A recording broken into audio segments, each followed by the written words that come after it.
بسم اللہ الرحمن الرحیم۔ قیامت میں اللہ تعالیٰ 4 قسم کے لوگوں کو دوسرے 4 قسم کے لوگوں پر حجت قائم کرنے کے لیے پیش فرمائے گا۔ نمبر 1، مالداروں کے مقابلے میں حضرت سلیمان علیہ السلام کو پیش کیا جائے گا۔ جب کوئی مالدار عذر پیش کرے گا کہ دنیا میں کاروبار کی مشغولیت نے تیری عبادت کا موقع ہی نہ دیا، تو کہا جائے گا تو جھوٹا ہے۔ سلیمان علیہ السلام تجھ سے زیادہ مالدار تھے، مگر ان کو دولت اور حکومت کی ذمہ داریوں نے عبادت سے نہیں روکا۔ نمبر 2، غلاموں کے مقابلے میں حضرت یوسف علیہ السلام کو لایا جائے گا۔ غلام کہے گا، یا اللہ، تو نے دنیا میں مجھے جس کا غلام بنایا تھا، اس کی غلامی نے تیری عبادت نہ کرنے دی۔ اس سے کہا جائے گا تو غلط کہتا ہے، اگر غلامی معنی ہوتی تو حضرت یوسف علیہ السلام بھی مصر کے غلام تھے، ان کی غلامی کیوں معنی نہ بنی؟ غریبوں کے مقابلے میں حضرت عیسیٰ علیہ السلام پیش ہوں گے۔ غریب کہے گا، یا اللہ، میں تیری عبادت کہاں سے کرتا؟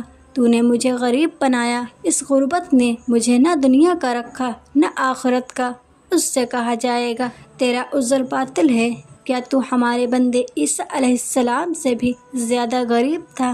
انہوں نے غربت میں کیسی عبادت کی؟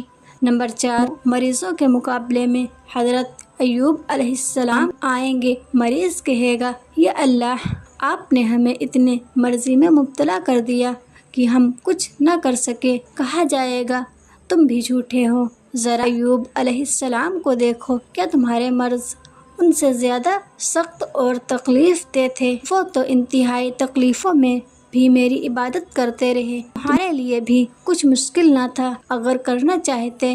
زیادہ آرزوؤں سے آدمی 4 قسم کی آزمائشوں میں مبتلا ہو جاتا ہے۔ نمبر 1، نیکیوں میں سستی پیدا ہوتی ہے۔ نمبر 2، دنیا کے غم و فکر میں اضافہ ہوتا ہے۔ نمبر 3، دنیا کے مال کا لالچ پیدا ہوتا ہے۔ نمبر 4، دل سخت ہو جاتا ہے۔ کسی عقل مند کا قول ہے، جس آدمی کے اندر 4 باتیں ہوں گی، وہ تمام بھلائیوں سے محروم رہے گا۔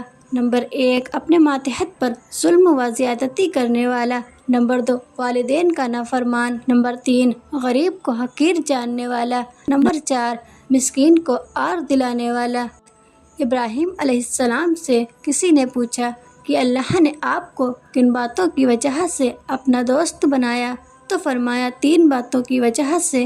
نمبر 1، جب بھی مجھے 2 باتوں میں اختیار دیا گیا، میں نے ہمیشہ وہ بات پسند کی جس سے اللہ راضی ہو۔ نمبر 2، اپنے رزق کے معاملے میں جس کا اللہ نے وعدہ کیا ہے، میں نے کبھی بھی اہتمام نہیں کیا ہے۔ نمبر 3، میں نے مہمان کے بغیر کبھی کھانا نہیں کھایا ہے۔ نبی کریم صلی اللہ علیہ وسلم کا معمول تھا کہ سونے کا ارادہ فرماتے تو مسواک اپنے سرہانے رکھ لیتے، پھر جب بیدار ہوتے تو سب سے پہلے مسواک کرتے۔ نبی کریم صلی اللہ علیہ وسلم نے فرمایا، اللہ تعالیٰ ہر رات کے تہائی حصے میں پہلے آسمان کی طرف اترتا ہے، پھر کہتا ہے، کون ہے مجھ سے دعا مانگے تو میں اس کی دعا قبول کروں؟ کون ہے جو مجھ سے سوال کرے تو میں اسے عطا کروں؟ کون ہے جو مجھ سے بخشش مانگے تو میں اسے بخش دوں؟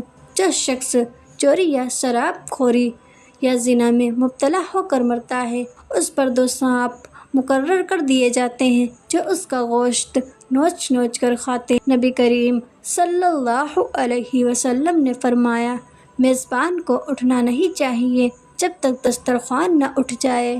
نبی کریم صلی اللہ علیہ وسلم نے فرمایا، جس شخص کو یہ بات پسند ہو کہ اللہ تعالیٰ اسے روز قیامت کی سختیوں سے نجات دے، تو اسے چاہیے کہ کسی تنگ دست یعنی مقروض کو مہلت دے کر اس کا بوجھ ہلکا کر دے یا اسے معاف کر دے۔ نبی کریم صلی اللہ علیہ وسلم نے فرمایا، جو شخص اس بات کی پرواہ نہیں کرتا کہ اس کی روزی جائز طریقے سے حاصل ہوتی ہے یا ناجائز طریقے سے، اللہ تعالیٰ اس کو دوزخ میں ڈال دے گا، اور اس بات کی پرواہ نہیں کرے گا کہ وہ کس راستے سے دوزخ میں داخل ہوا۔ نبی کریم صلی اللہ علیہ وسلم نے فرمایا، جاہلوں کے گروہوں میں جو علم حاصل کرتا ہے وہ مردوں میں ایک زندہ شخص ہے۔ نبی کریم صلی اللہ علیہ وسلم نے فرمایا، مسلمانوں، عالموں کی تعظیم کیا کرو کیونکہ وہ پیغمبروں کے وارث ہیں۔ جو کوئی ان کی تعظیم کرتا ہے وہ اللہ اور رسول کی تعظیم کرتا ہے۔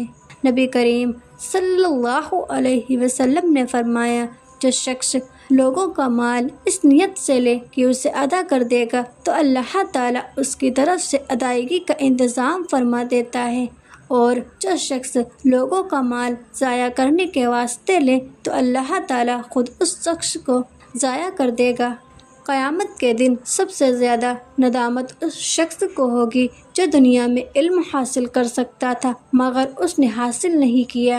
نبی کریم صلی اللہ علیہ وسلم نے فرمایا، میزبان کو چاہیے مہمان کی اجازت کے بغیر روزہ نہ رکھے۔ نبی کریم صلی اللہ علیہ وسلم نے فرمایا، علم مسلمان کا دوست ہے، عقل اس کی رہنما ہے اور عمل اس کی قیمت ہے۔ آمین یا رب العالمین۔ جزاک اللہ۔